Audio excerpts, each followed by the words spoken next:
PokeRamble Podcast. Another week of news, or lack of it, I should say. We've still got treats for you coming up, such as looking back at the VGC Players Cup. I didn't intend to rhyme that, but it still did. But hey, it's going to be a good show. Stick around.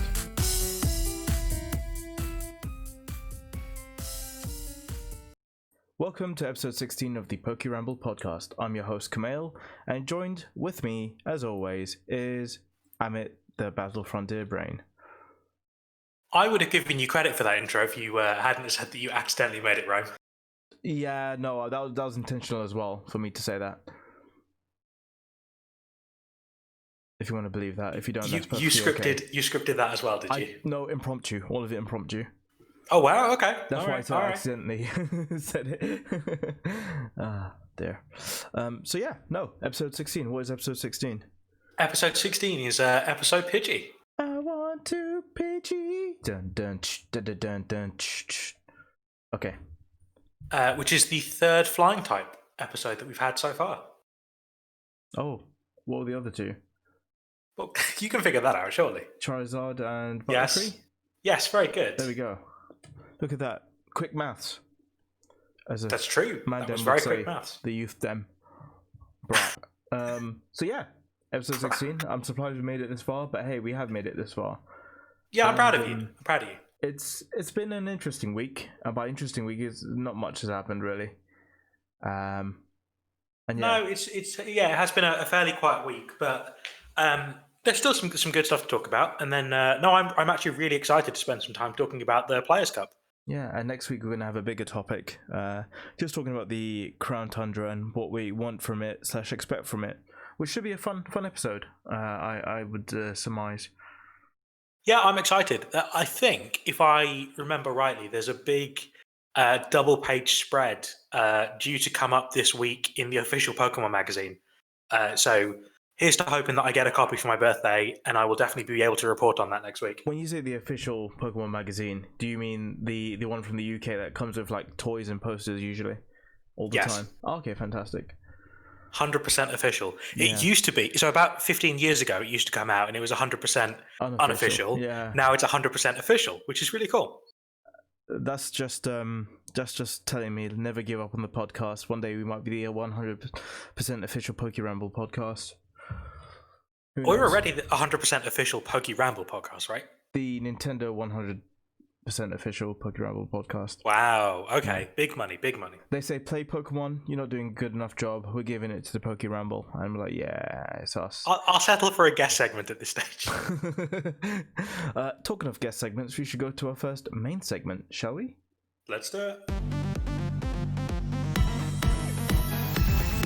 What's Pokemon going on? I don't know where that came from, but hey. Are you making new original jingles? I have no idea, dude. If that one worked out, I might keep it. We should soundbite that stuff. I hope no one soundbites that stuff. Please don't soundbite that stuff. But yeah, no, it's the segment of the show where we talk about Pokemon Go and stuff related to Pokemon Go. And this week we got Articuno in raids, and it can be shiny. And it's probably in raids because Mega Pidgeot has been unlocked for people. Congratulations, everybody. It's currently out as of September 18th, so go ahead and get yourself some Mega Candy to get yourself a Mega Pidgeot. I haven't done any at the moment, but this is related to the news. We're going to be getting free remote raid passes. Free. Wow, that's complicated. Free Pokemon remote raid pass box things that are 1 coin, so not exactly free, but they might as well be. So yeah, we'll be getting those. You can raid a bit more with those. I think there's gonna be 3 weeks where we get that bundle, so that's gonna be fantastic. And the first bundle's due to go live on September 21st. So go get yourself some Mega Pidgeots. Get yourself a shiny Articuno. Thank God you covered me there, because I sneezed so hard, dude. And get yourself a shiny Articuno. I don't know if I've got a shiny Articuno, so I'll have to have a little gander as to where I've got one, but I'm not tempted to touch it right now whilst I'm still indoors and not going out and about. No, fair enough. Do you ever feel like you'd miss out on stuff that won't come back? If it does, it happens, dude. I'm not that concerned, to be honest with you. Fair enough. And if they do, it just reflect badly on Niantic, given us limited events during a pandemic when there's no chance to catch up. Fair play. So I don't think they'll do that. And they have been good with bringing stuff back, so yeah, fair play to them. The other thing, talking about back, is Jesse and James are staying till the 30th of September. And their balloon will appear every 4 hours from September 22nd. So yeah, last minute scramble to do as many of those balloons as you can. And you might be asking, what's the incentive to do the Jesse and James balloons? Well, the incentive is that you can get a shiny Coffin or shiny Ekans if you're very lucky. So keep trying, keep going, and make the most of it whilst they're here. That's right. Nice. I was waiting so long for you to finish talking. Nice. That was good. I appreciate that. I should say it's cool that Jesse and James are getting so much airtime at the moment because they're across. I mean, we'll talk about Pokemon Masters in a minute, but they're across Masters, they're across Go. I'm hoping that probably means that their role in what would have been coming out around this time would have been the new Pokemon movie 22. Yeah. I'm hoping that means they've got a pretty big role to play. Yeah, I think they're very much involved, like they usually are in most of the Pokemon movies. I guess with the rebooted versions, we haven't really had much interaction with them, have we? Actually, no, they've been quieter. Yeah. So you might have something on that. Actually, that's a very, very good point. But hey, what else is coming to Pokemon Go is the Unlock Mega Gengar event. Yes, there's an event so you can unlock Mega Gengar for Halloween. And during this event, Pokemon that are large in size will be appearing more frequently in the wild, including Doduo, which can be shiny for the first time, which is going to be shiny for the first time. So if you're lucky, you're going to get a Doduo. Alolan Executor, Pinsir, Lapras, Snorlax, Furret, which is not shiny, Wobbuffet, which is shiny, Mantine, and Skarmory. So those Pokemon will be appearing more often. There will be an increase to Mega Beedrill Candy received from field research. You can receive Mega Energy for Venusaur, Charizard, and Blastoise by completed limited event exclusive field research tasks. And let's hope there's a lot of those tasks because I think the last time they had these tasks, there was a 0.1% chance of you finding it. So that wasn't too good. Be sure to take a #Go snapshot with your Mega Evolved buddy. You might even have a surprise encounter with a Pokemon of the same species. Ooh, sounds interesting. And it says complete the timed research during this event to unlock an exclusive time research during this Halloween's event that features Mega Gengar for the first time in Pokemon Go. So yeah, plenty of incentives to do that event, and that event is starting next week. Perfect timing for Halloween. Are they only doing Gen 1 Mega Evolutions at the moment? I think they're just, probably. Probably just going through it chronologically. I mean, they've already mentioned Mega Houndoom, and we have to complete 275 million battles. So not strictly Gen 1 Pokemon, but I think they're easing it in. Getting no, that's good, because I mean, obviously we would have had Mega Pinsir before that. Mm-hmm. I'm trying to think if there are any others that would have been missed. There probably is, but yeah, they're trying to get people used to the concept of megas, and then from that, they'll introduce more and more wild megas. Yeah, it's good. And to bring back Mega Evolution as a mechanic and bring back some more new Mega Evolved Pokemon, please. Anybody, please. But yeah, we'll move on to our next segment. If you've got nothing Go related. I like the imagery. I like the Articuno picture, and I really like the Mega Pidgeot one as well. Oh, I did. There was a Porygon Community Day event, and I managed to snag 4 Porygons, shiny Porygons, across 2 accounts. So yeah, lucky me. That's a lot of Porygon. I wasn't playing for too long, unfortunately, but because I woke up late. But yeah, it was a fun old day. Got myself a Porygon Z with Tri-Attack. Can't be mad. But so has the event ended now? Yeah, pretty much. Would you say that they're Porygon? Oh, god damn it. Yeah, you're right. You know what? You're right. I'm actually mad that I didn't think of it myself. Next segment. So you want to be a Pokemon Masters? We're definitely not using that as a soundbite. So, first thing to say is the Full Force Battle for the Family Ties event is now live. And is way too easy. Just way too easy. Yeah, it's an interesting one because I guess they were trying to design a full force battle around the 3 new sync pairs that we got, but with none of those sync pairs being particularly standout, I guess it's. Are you alive, buddy? Yeah, I'm fine. I'm fine. You can Okay. still hear me, right? Yeah, it just sounded like you died. I dropped my phone on my foot, but we won't talk about that. It's fine. No, so I guess they were trying to design a full force battle around the 3 new sync pairs, but with none of them being like out of this world exceptional, I guess it was always going to be easier than your standard full force battles. I mean, Nothing was going to top the 3 champions, I guess. No, I guess the probably the most difficult one out of the lot was probably Morty's. I'd probably say from memory, full force battle. I definitely remember struggling with Morty's when it happened, but I assumed that was just because I was still relatively new to the game at that point. I guess there was a lack of ghost AoE, which didn't make things easy. So yeah. No, true. But that's it really. The other one I wanted to talk about is the Azelf Legendary Arena, which I didn't expect to bulldoze as quickly as I did. So for context, I was using Starmie, Mew and Sabrina, and my whole tactic was to just debuff Azelf as much as possible and then use my sort of main team to get rid of it, to get the platinum sort of medal or the 4-star medal. Was that Sabrina or Serena? Sorry, Sabrina. Sabrina, okay. You know what? No, tell a lie. It was Serena. It was Serena. I thought you sent me a screenshot. That's why I was checking. Yeah. It was Serena.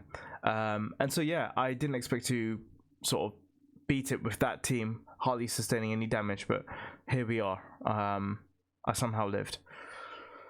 You did. So what did you use in terms of beating the Legendary Arena? To be honest, I was just sort of testing to see what the Legendary Arena was about. So I went in with the usual team of Skylar, Red, and Serena. What's that good old reliable version 2? Yeah, I mean, I call it Red Sky Fox. Red Sky Fox. Come in, Red Sky Fox. Yeah. But no, I mean, it was a surprising cakewalk. I think what a lot of people said is that in the early so Legendary Arena events, for those who've never played them, there's basically 3 health bars for the boss Pokemon, and normally you have to take all 3 of them out, and they get progressively harder as you get through each one. Mm-hmm. I think for most people with Azelf, because the first bar was so tanky, by the time you got to the 3rd one, most people were finishing it in a single hit because you built up so many sync moves that your damage multipliers were off the charts. Not only that, it's because Azelf has got that thing where it shifts from physical defense to special defense, and I think most people are using a special attacker rather than physical attacker. So and the other thing that was really defense, the other thing that's odd is that normally in these legendary events, you can't knock them more than half of their health per move. So normally at half health on every bar, there's like a checkpoint where it sort of changes its stats or it gains something or whatever, or it tries to land a really powerful move on you. But Azelf's 3rd bar had nothing to stop you doing that. It was just like, oh, okay, you can take me down in 1 hit. That's fine. That's perfectly okay. It's fine. Yeah. So that was very interesting battle. Very easy, I'd say. So don't be too intimidated by it. You can definitely do it within 6 sync pairs. As I said, I'd recommend Mew for this event and Starmie certainly, just to get the evasion up, take a few hits and debuff Azelf constantly. But yeah, there's all sorts of teams you could probably use to beat it. So yeah, that's it for the Legendary Arena. The other thing I wanted to actually talk about was Blue is getting a buff, and this is unprecedented because they've never changed a sort of sync grid before. This is the first time it's happening, and let's just say that Blue has entered top tier status. So congratulations to Blue. Yeah, Blue went from being average. Well, not average, above average to... Okay, above average to beyond the best support we've ever had in the game ever. Probably ever will have. Yeah. Do you want to talk about it? Yeah, so the thing that makes Blue really good in the first place is that his general bulk is really impressive. So we showed his stats on a previous podcast. Mm-hmm. His defense and special defense outclasses anything else in the game. But what's really interesting is that they've now given him the ability to heal his team infinitely. So when he attacks or he is attacked, there's a chance of him restoring HP of every single allied sync pair. So not only do you now have a sync pair that can really take moves well itself, but it can also support its allies much better than it could before. Yeah. And with more gauge refresh on Water Pulse as well, which is the spammable move, It just becomes an all-round more reliable sync pair. Doesn't hurt as well that you get a small a small speed boost off to the top. So as you're using that more than once per battle, it is giving your team a lot more than it had before. And then that's obviously on top of the fact that every time it uses an attack, it's got opportunities to raise your team's attack or special attack or both. So, yeah, I mean, Sigma Suit Blue really has gone from, impressive but still below Skylar to unquestionably the best support in the game.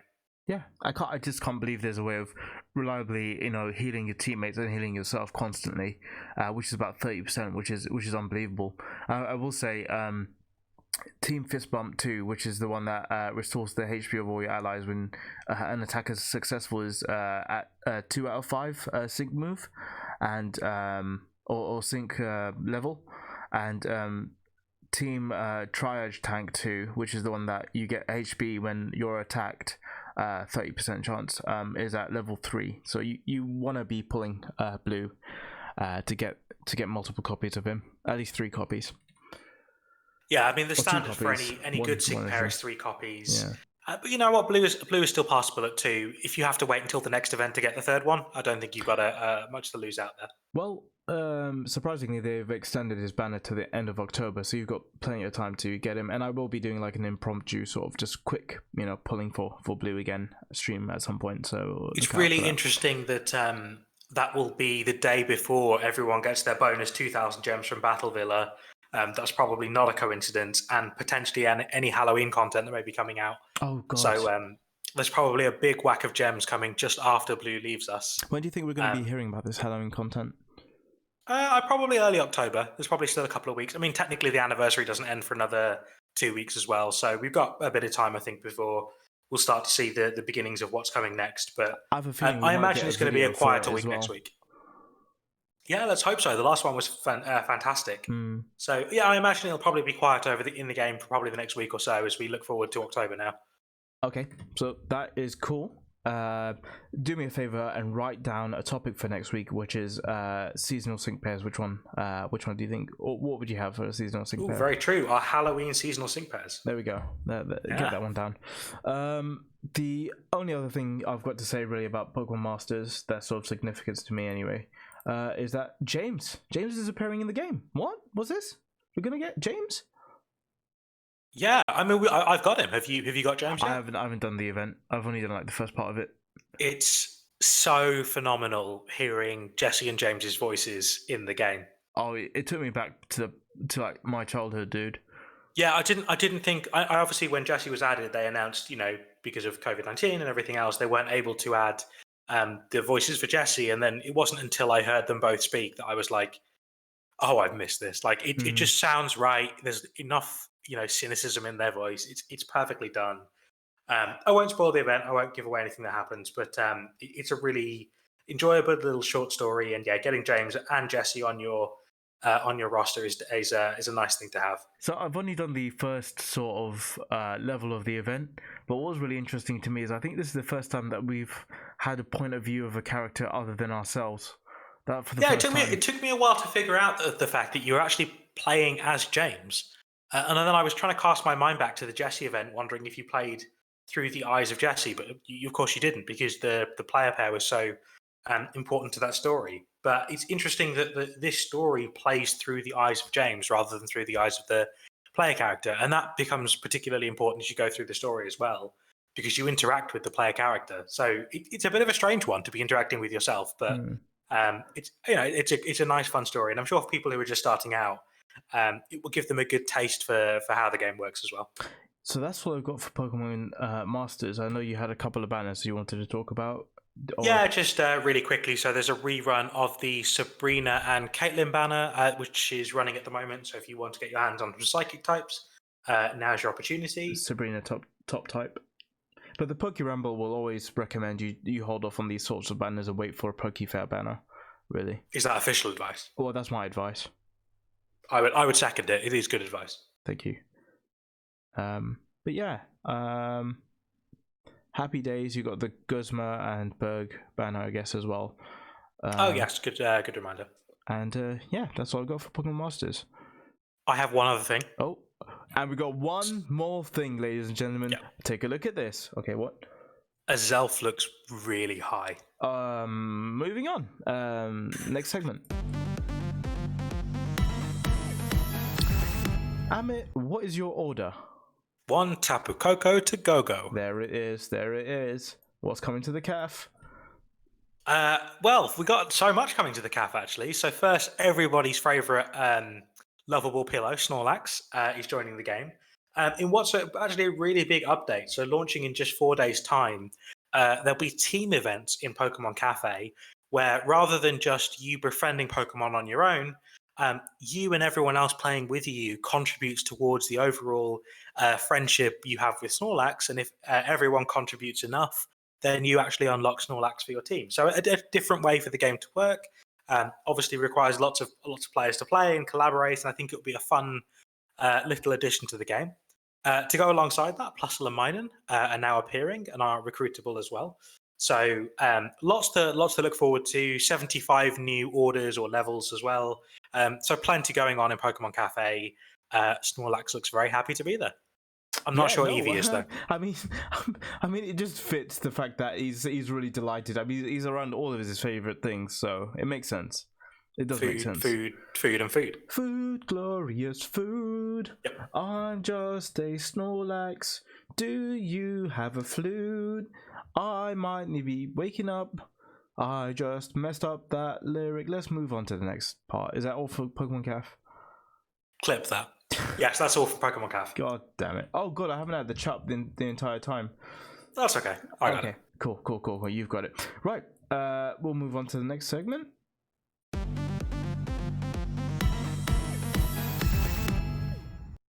We're just VGC players in this game segment. Hello. What was that? Yeah, take us away, buddy. This is the one big topic. Yeah, so first, I guess to start the topic off, firstly some bad news, which is that the Plague Pokemon events for the rest of the year have been cancelled. But the upside of that is that we now get Players Cup II. So we talked about last week there being VGC Players Cup II, and there will be for the Pokemon trading card game as well. Mm-hmm. And I just thought we'd spend a couple of minutes talking about the first Players Cup, because we didn't really get a chance to, and just talking about some of the standout teams. So we've got on screen at the moment the top 4 teams. And I just thought I'd talk a little bit about them, why they work, how they work, and hopefully for those of you who are hoping to at least try and play in the qualifiers for Players Cup 2, it might give you a little bit to think about. For the uninitiated, what is the Players Cup? So the Players Cup is the first online-only, or I guess online run tournament for the Pokemon franchise as a whole. So it covers the video game championships, or VGC, the trading card game, TGC, and also Pokemon Tournament. And in the Players Cup 2, there will be a second VGC event and a second trading card event to follow the ones from Players Cup 1. There won't be a Pokemon Tournament in Players Cup 2, but there's more details coming on future tournaments soon. That's probably because the latency is a huge issue with fighting games. Yeah, I think they were having some issues with global the global competition side of things, because obviously for events, they're all run locally on a LAN, dedicated, very quick, no latency. Obviously, when you're matchmaking in the game, it tries to pair you off with people who are in the same region, so either the same country or even the same continent at least. But when you're running a global tournament, trying to pair people up from other sides of the world obviously introduces a huge amount of latency on its own, coupled with the fact that people are running off their own Wi-Fi networks, and sometimes lag plays in your favor, sometimes it doesn't, and it's just not really a balanced and fair platform. So the turn-based games, VGC and TCG, get another shot. I think Pokemon Tournament's got some figuring out to do still. I think the Pokemon Company did a really good job of covering those. I mean, there was constantly matches up on the YouTube channel, recaps of them as well. So yeah, credits to them. Did you get a chance to watch them? I thought they were really well done, actually. I watched. I didn't watch any of the VGC stuff, but I did watch a couple of the TGC matches. Nice. Aaron Cybertron Zhang, who I'm a big fan of, I think you are as well. Mm-hmm. I think has really stepped into the commentating field. He picked it up about a year ago, but he's one of the regulars now, which is nice. And we've got a field full of very, very competitive players. I mean, yeah, Zhang being a past champion and one of the like top players in the world, I guess at a certain point, he really knows what he's talking about, doesn't he? So Yeah, good to he have him on board. was former world champion, if I remember rightly. 2014, I want to say. I know he's won something, that's for sure. He's won something. It's true, he has won something. So look, let's just take a moment and look at the top 4 teams, and maybe just talk about the tournament composition as a whole. So Players Cup 2, interestingly, is going to run on the same rule set as the Players Cup 1. So although the rest of the game has shifted onto Series 6 rules, the Players Cup and Players Cup 2 is going to run on Series 5 rules. Which, for those of you who don't know, basically means any Pokemon other than quote-unquote legendaries, ignoring Urshifu, are legal. And basically what it means is you have a field full of very, very capable Pokemon to choose from. So lots of similar Pokemon in the top teams. Dragopal appearing on almost every single team in the top 8. Rillaboom featuring regularly. Inceniroared featuring regularly. Amoonguss popping up several times. And Togekiss certainly... showing some prevalence as well. So I'm quite not a few surprised to see Inceniroared there, because he was a staple for last generation as well, wasn't he? Yeah, Inceniroared is just one of those Pokemon, and I'll talk about him in more detail about these 4 teams in a second, but functions as an exceptionally good pivot, has access to some moves that can stall the opponent's team, weaken the opponent's teams, and most importantly, get himself out of harm's way before he takes too much damage. And really... bulky Pokemon. Oh, no, go for it. No, I was going to say, he's a bulky Pokemon all round. You can run him with Assault Vest if you want to. You can run him with a very bulky set and a Recovery Berry. Lots of good options. Yeah, and Rillaboom there, I guess he benefited hugely from his buffs in terms of, grassy terrain. And was Grassy Slide legal by this point? Yeah, Grassy Glide, legal for Rillaboom, and absolutely the move that most players were running on it as its primary move. To have a 70 base power, unblockable, other than with Protect, priority move is such a powerful move, boosted by Grassy Terrain, boosted by Stab, if you want, boosted by Choice Band or Life Orb. It makes Rillaboom into an impressive damage dealer, whereas before he was functioning much more as a tank or a setup sweeper. So being able to do massive damage off the bat without the drawbacks of something like Sucker Punch, which has got similar base power, but you're relying on the opponent using attacking moves, sets Rillaboom apart from many other Pokemon of its skill set. And my other question was, just looking at Dragopal there, was there much usage of different sets of Dragopal? Because we know it's such a versatile Pokemon. Yeah, it's really interesting. Dragopal's one of those Pokemon that can absolutely fulfill the special sweeper role. It can fulfill the physical sweeper role.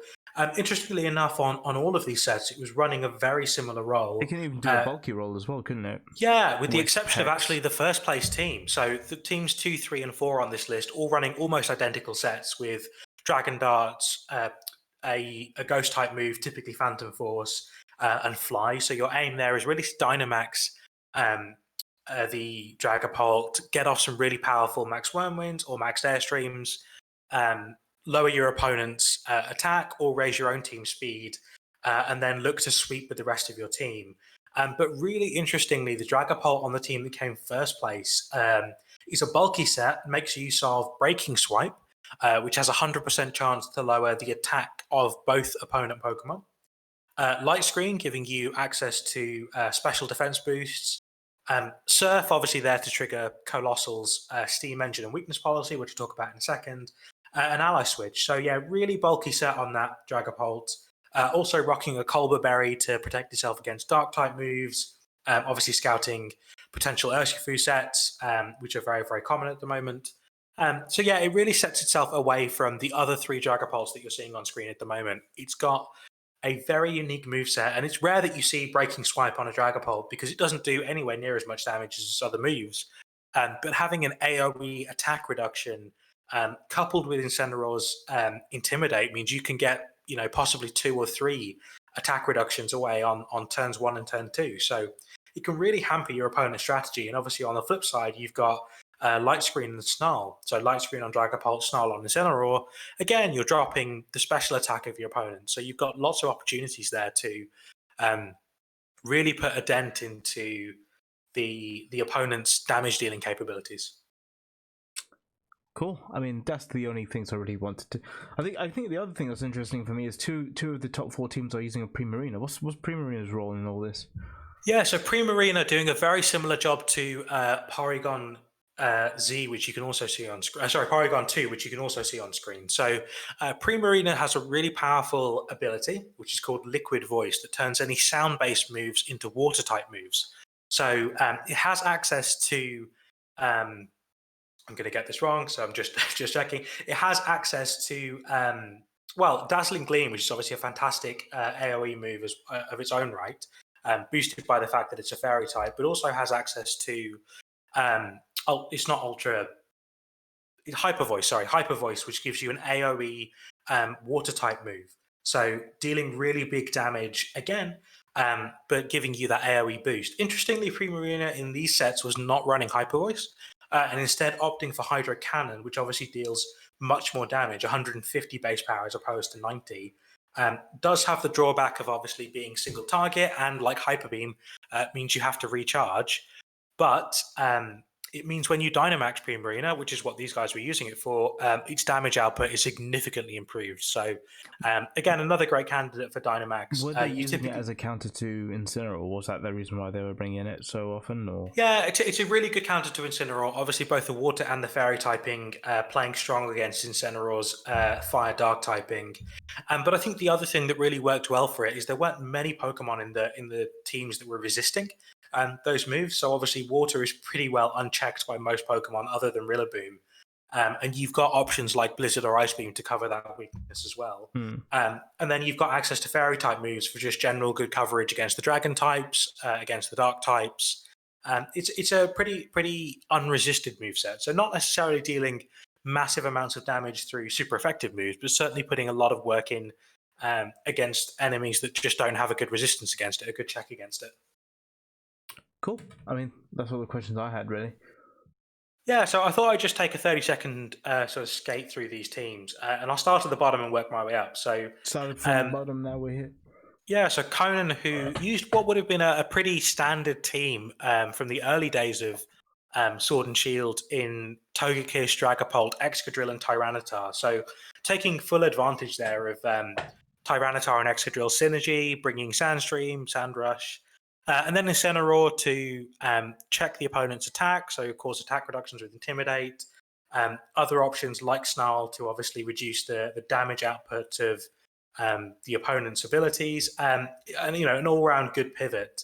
But I think the thing that really sort of sets this team apart from the early days is it also runs Amoonguss, so a much slower Pokemon than everything else on the team, but capable of putting Pokemon to sleep guaranteed. So Spore being 100% accurate, and obviously the only real Pokemon that checks it is Rillaboom, being a grass type and therefore immune to Spore. And you can see the Ferrothor one on second place. The second place team as well. Obviously, Amoonguss does pretty well at just being a constant threat. Lots of people like to run it with a Colbur Berry to prevent the opponents from taking it out in one hit with a Max Airstream. Really bulky Pokemon. And so, although you have that very sort of clear speed core with the likes of Dragopal and Excadrill, boosted by Tyranitar, you've also got the flip side there with Amoonguss that threatens teams that like to use things like Trick Room or maybe try and get off a Tailwind. Amoonguss is there to pressure those teams about wasting that move, trying to get a speed advantage, because then your primary candidate is fast asleep. Cool. Really good team. So then third place, so Nico from Italy, put together a team really centered around that really quirky Porygon 2. So Porygon 2 running Eviolite, which reduces damage that it takes because of it being not a fully evolved Pokemon. So massive bulk on this Pokemon, and then running a special set with Download. So Download giving it a boost in its special attack, typically, and then Ice Beam, Thunderbolt, the classic Bolt Beam for maximum coverage against almost all Pokemon. Recover, obviously, to give it a bit more longevity in the battle, and Trick Room to work really well with the slower Pokemon in that team, like Primarina, like Incineroar, giving yourself a bit more versatility. Obviously, Rillaboom benefiting as well, not being particularly fast, but Rillaboom with Glassy Glide able to turn the tables on that speed tie if necessary. Next one. So moving up the list to second place, a really interesting Pokemon here in that Clefairy. So again, Clefairy running Eviolite to boost his defenses, but also running Friend Guard, which boosts the defensive capabilities of the Pokemon it's allied with. So really playing a pivotal damage protection role there. Obviously with Follow Me support to redirect moves, Friend Guard to reduce the damage from AoE moves, and then access to Helping Hand and Protect to either boost an ally's damage dealing capabilities or just to keep it in the battle. A good one to play mind games with, trying to fake out your opponent with whether you're going to go for a Follow Me or not, whether you're going to risk the Helping Hand and try and get that early KO, and paired up with some really strong Pokemon that like to Dynamax. So the Dragopal, obviously we talked about before, Dragon Darts, Phantom Force, and Fly, likes to Dynamax with the Lumberry to avoid being put to sleep. And a really good all-round attacking Pokemon. Urshifu, Rapid Strike form, so the fighting water type. Close Combat and Surging Strikes, 2 staple moves, massive damage. Aqua Jet, again, to give priority against the speed ties and protect just to keep it in the battle. And then that Inceniroared that we see on so many teams, Fake Out, Flare Blitz, Snarl, and U-Turn. Again, looking to drop attack with Intimidate, Snarl to drop the special defense, U-Turn to pivot it out of trouble if it needs to, and Fake Out, causing your opponent to waste a turn. So again, a really a set there with a really clear purpose, trying to keep Clefairy alive, let the likes of Dragopal, Primarina do some big damage, Inceniroared in there to disrupt the opponent. Very well put together team. And that Urshifu with access to Surging Strikes helps to break through teams that like to set up a really defensive wall. Surging Strikes being a guaranteed critical hit. So it lets you break through any special defense, defense buffs that your opponent is trying to stack up. A really interesting team. And I think had it not have been for the team composition of the team that won, Santiano's team from America, I think this team would have probably gone all the way. But Santiano did one thing that I think very few players took advantage of with the removal of Blastoise and Venusaur from this format, which was to take advantage of Colossal's Meteor Beam. So a new move again that was added in the Crown. Do I mean Crown Tundra? No, Isle of Armor DLC. Meteor Beam being essentially a solar beam but rock type. So a turn to charge, a turn to deal damage. But when you're Gigantamaxing Colossal, which is always what you're doing when you bring it, it increases the damage output of its moves. Gmax Volcalith, like Charizard, Venusaur, and Blastoise, does damage over time. So your opponent can't hide behind things like a Focus Sash, can't hide behind things like buffing its defense, because over 6 turns, it will absolutely wipe your opponent's team out. So a really, really powerful Gigantamax Colossal at the core of his team. And then around it, you've got this support Dragapult that we talked about before, with Surf to trigger Weakness Policy and Steam Engine, the Rillaboom in the back with Grassy Glide, Wood Hammer, Superpower, and U-Turn. Again, just a really powerful damage dealer, Choice Band to further boost its attacking potential, but also another Gigantamax capable Pokemon. So that's why Wood Hammer's on there, just to get a bit more damage off with that Max Overgrowth. Or actually, no, G-Max Drum Solo it would be for the Rillaboom. And again, just really taking advantage of the fact that Rillaboom has got such a huge attacking capability on Grassy Surge. And then finally, that Inceniroared that we've talked about so much, Flare Blitz, Snarl, Fake Out, and U-Turn. Pretty classic moveset, but this time running it with Assault Vest. So it doesn't get the benefit of being able to hide behind non-damage dealing moves like the likes of Parting Shot, but instead gets that big special defense boost.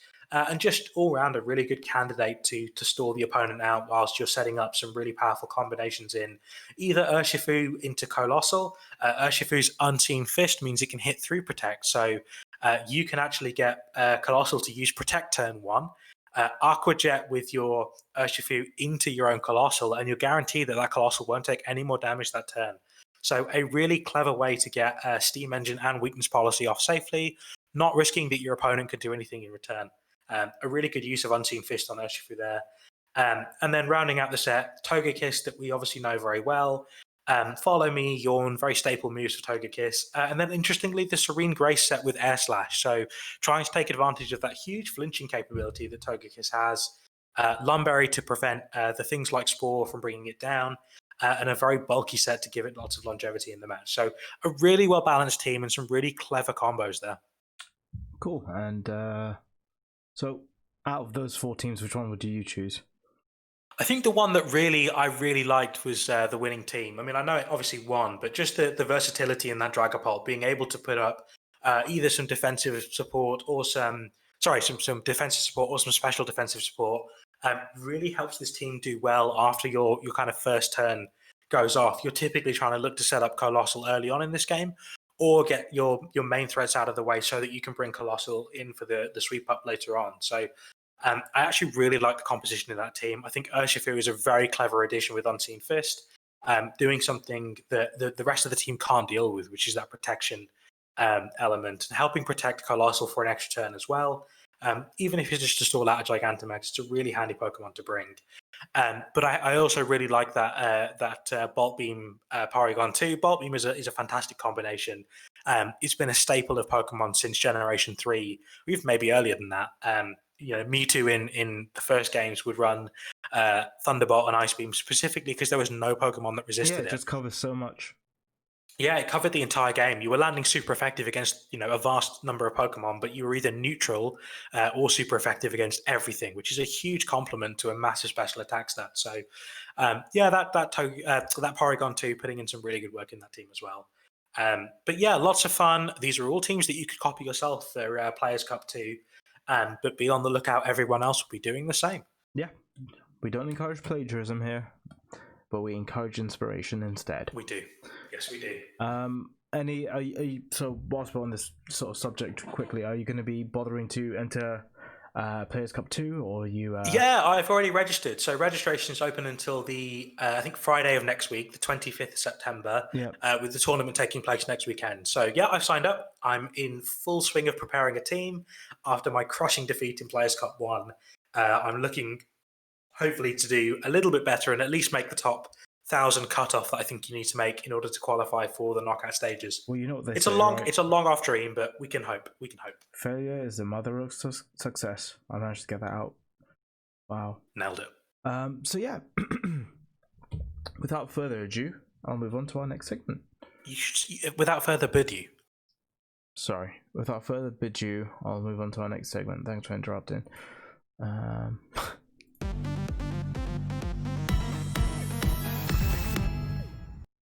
It is the podcast form news roundup. Just really quickly, there's an Equinox event that's ending tonight. It basically featured all sorts of Pokemon such as Clefairy, for example, and a few more. But it's ending tonight, so I don't really think there's much merit in talking about it, really. Yeah, if you're listening live and haven't got yourself a shiny Clefable yet, jump into Sword and Shield. Now is your chance. The Equinox event, really cool, featuring Pokemon that have symbolism with the Sun or the Moonstone.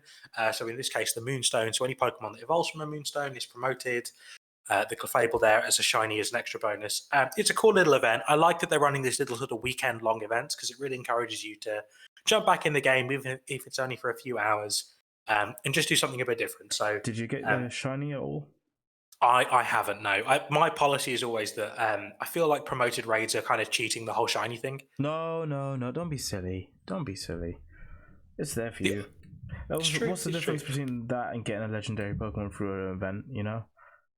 Because I feel like shiny Pokemon are collector's items. In that legendary Pokemon are there because you can also use them and they're very useful. You use shiny Pokemon. What are you talking about, you maniac? No, and you can of course use shiny Pokemon, but for me they're more of like a specialist collector's item. And the more people that have easier access to shiny Pokemon, I think the less special they become. And I've talked about that about Pokemon Go as well. Is like I understand that a lot of the shinies in Pokemon Go are very hard to come by. Some of them you can't get anymore because they were past community day events or whatever it might be. But obviously the volume of shinies in Pokemon Go, when you consider that they can now be brought forward into Generation 8. For me, slightly undermines what was originally like this really lucrative, difficult thing to get. And I'm not saying it's a bad thing. If you want to go outside for 8 hours and try to find a Pokemon that you're probably not going to get, be my guest, dude. That's true. Yeah, we can settle that discussion because that was supposed to be a discussion one day, but we'll probably settle that on another day when there's less news. Well, more time to less prepare, to talk about. Yeah, exactly. Sorry. Righto, I think I will talk about the next thing on the agenda, which was these Nightmare Fuel figures that have come out of nowhere. Yeah, Funko Pop figures. Why? Just why? You know? I mean, it wouldn't have killed them to put eyes rather than just big black holes. So yeah, I don't know why they're here, but they're coming to the UK and EU, and there's massive versions of them or the small version. So you've got your poison there to pick if you would like. The other thing I want to say is that the Pikachu Sweets by Pokmon Cafe has revealed that it will be selling a new Eevee-themed apple pie frap for 700 yen. This will be from October 2nd to December 4th. And additionally, customers who purchase an adorable Eevee face drink sleeve that wraps around the cup for 450 yen. I love that. I love that Eevee drink wrap. I kind of want to wear it as an armband if it fits. That would be really cool. Bloody hell. Next thing. Some really cool miscellaneous news, but the Pokemon Center Japan are announcing a matcha cream alchemy plush and other matcha snacks. And that will be from October 3rd onward. So that's really cool merch around matcha and around alchemy. So bringing one of alchemy's forms to life, I guess. Nice. Bring me back to life. Yeah. So that's really it for the roundup. Unless you've got anything you wanna. I don't think so, actually. Cool. Next segment.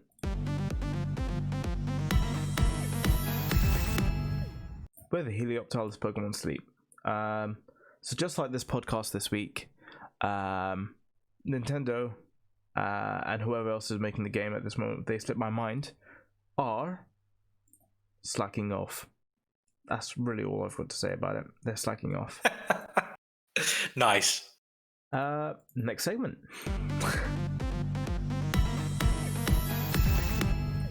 It's time for the unknown fact of the week. Hit me with it. Yeah, my favorite time of every week, unknown fact of the week. So, you're a big Pokemon collector. We talked last week about my journey to catch every single Pokemon that's ever existed. Yep. Which was actually a really fun episode. But it got me thinking about what it would take to catch every single Pokemon in every form that's ever existed. Right now, you are probably thinking that you've got most of the way there. You've obviously got every form of Vivillon. You've got all of your alchemy. I've got some of the difficult ones out of the way, that's for sure. Have you ever thought about catching every single form? No, I know exactly where you're going with this. Absolutely not. I'm not entertaining the idea. Let's not even talk about it. Please don't do this to me, please. Every single form of Spinder. No, not happening. No. So Spinder, introduced in Generation 3, is a very unique Pokemon in that the spots on its body are randomly generated. And there are actually over 4 billion different types of Spinder, depending on how those random numbers generate the spots on its body. And you could literally fill up. I think it works out as I think it was 300 million cartridges of Pokemon Emerald trying to catch Spinder, and you still wouldn't have enough room in your PC for all of the Spinder that you need to catch to complete this form dex. Yeah, I'm fine. I'm perfectly fine with never having all the Spinders in the world. So there are literally 4,294,967,295 different Spinder. You Spinder me right round. Do you ever think how many Spinder do you think if you had to try and catch you could probably get up to? Probably about 1,000, and then I'd probably call quits. That might be a really fun idea for like it's never competition. A fun idea. No. Like for a competition, like you set everyone up and they've got half an hour to catch the most different forms of Spinder that they can. And then have fun judging that as well. Well, in theory, you would just look in the game code and every single Spinder would have a different... Oh, yes. We just look at the game code. That's the easy way of doing things. Look, in Gen 3, that stuff was easy. God, sometimes you really do not make a great case for yourself, do you, Hamid? I make a great... Maths is fun. We out. Maths is fun, he said. Maths is fun. Well, I'll tell you what has been fun. This episode. So thank you for joining us. That's another week done for us. Next week we'll be talking about touch on wood if there isn't a surprise Pokemon Direct. Now I've said it probably will be, but we'll be talking about what do we say we're talking about? The Isle of Crown Tundra. Hopes and dreams. That'll probably never come true. The Isle of Crown Tundra. The Isle of Crown Tundra, as he immaculately put it. But I've been Kumail. You can find me on twitch.tv/KumailH, where this podcast is recorded every week, Sunday 7:30 BST. It is 11:30 PST and 2:30 ET. It's a call home. I'm part of the Simply Sassy crew. We've just announced the Photoshop challenge for every week whilst KFAF is on hiatus, so check us out at simplysassyvids.com. We've also done a podcast talking about the latest PlayStation 5 event and going over through all the news. But that's enough plugging from me. Anything to say, Emmett? No, don't forget, check us out on Spotify or YouTube if you can't catch us live. We are always on all of your good podcast platforms, and we're on YouTube. Search for PokeRamble Podcast. And I'm looking forward to next week. Till then, you have a good week. Or next week. Bye, guys. Bye.